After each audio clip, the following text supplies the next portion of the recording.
Assalamualaikum warahmatullahi wabarakatuh. Kami dari kelompok 1 yang beranggotakan saya, Aprilia Surani, dengan NIM 192110002 dan rekan saya, Wahyu Lestari, dengan NIM 192110014. Di sini kami ingin mempresentasikan hasil diskusi kelompok kami yang berjudul Problema Membaca dan Pengajarannya. Untuk pembahasan yang pertama akan dijelaskan oleh Wahyu Lestari. Kepada Wahyu Lestari, saya persilahkan. 1. Arti membaca nyaring. Istilah membaca nyaring atau reading note sering disebut dengan membaca lisan atau oral reading, membaca bersuara, membaca keras, dan membacakan. Membaca nyaring dikelompokkan menjadi dua, yaitu membaca teknik dan membaca indah. Membaca teknik adalah membaca nyaring untuk non-sastra, sedangkan membaca indah untuk membaca sastra atau membaca estetis atau membaca ekspresis.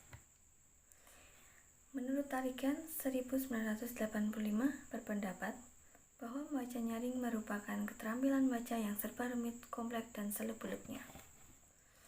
Menurut Dewson atau etal, tahun 1693-215 menjelaskan bahwa membaca nyaring adalah suatu aktivitas atau kegiatan yang merupakan guru, murid, atau pembaca bersama-sama dengan orang lain, pembaca untuk menangkap serta memahami informasi, pikiran, dan perasaan seseorang pengarang.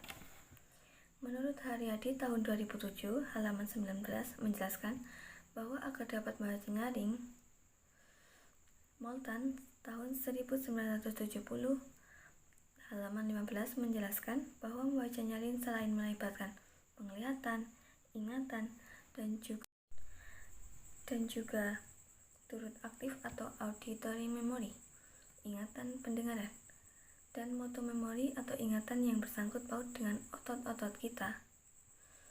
2. Tujuan membaca nyaring.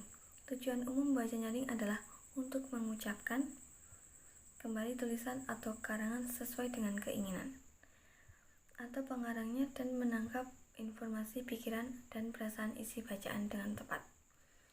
Pembaca dapat membaca pelafalan pengucapan yang tepat. Pembaca dapat mengucapkan kata dengan intonasi atau frasa atau kalimat yang tepat. Pembaca dapat membaca satuan-satuan dengan tepat, lancar, dan tidak terputus-putus. Pembaca dapat menyaring dengan komunikasi mata yang tepat. Pembaca dapat membaca nyaring dengan penghayatan yang tepat. Pembaca dapat membaca nyaring dengan sikap penampilan yang tepat. Untuk anak-anak kecil, kegiatan membaca nyaring merupakan sesuatu yang produktif dan bisa juga menjadi pengalaman yang sangat bagus jika dilakukan dengan tepat.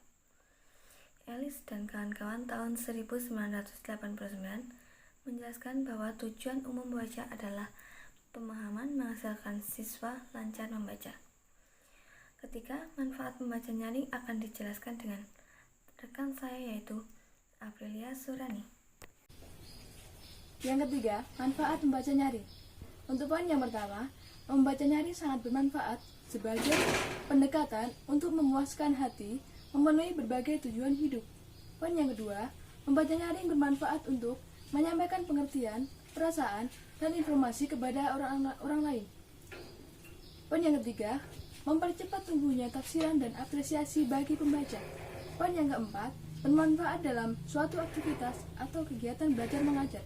Untuk poin yang terakhir, dengan membaca nyaring, pendengar anak-anak akan terlatih untuk mendengarkan.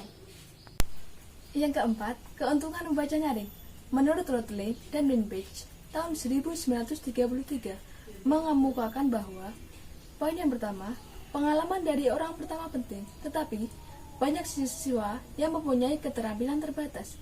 Poin yang kedua, melalui pengalaman ini, anak mengembangkan konsep berpikir dan keterampilan pengetahuan. Poin yang ketiga, membaca nyaring oleh guru merupakan kegiatan yang menyenangkan bagi siswa. Poin yang keempat, untuk meningkatkan minat dan keterampilan membaca anak-anak. Dan poin yang terakhir, pelaksanaan membaca nyaring untuk anak-anak dapat dilakukan beberapa kali sehari. Selanjutnya yang kelima, jenis-jenis membaca nyaring, yaitu ada dua macam. Yang pertama, membaca teknik, dan yang kedua, membaca indah. Membaca teknik sendiri, yaitu sering disebut juga membaca bersuara atau membaca keras. Penekanan membaca nyaring terletak pada kemampuan pembaca dalam pengucapan atau pelafalan dan pelaguan atau intonasi yang tepat sesuai dengan isi dan situasi bacaan serta sikap pembaca dalam membaca. Untuk yang kedua, membaca indah sering disebut juga membaca sastra, membaca emosional, membaca ekspresif, maupun membaca estetis.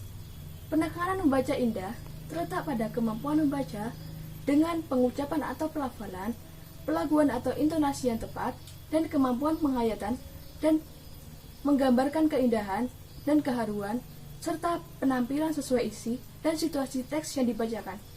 Sekian presentasi yang dapat kami sampaikan. Kurang lebihnya kami mohon maaf. Wassalamualaikum warahmatullahi wabarakatuh.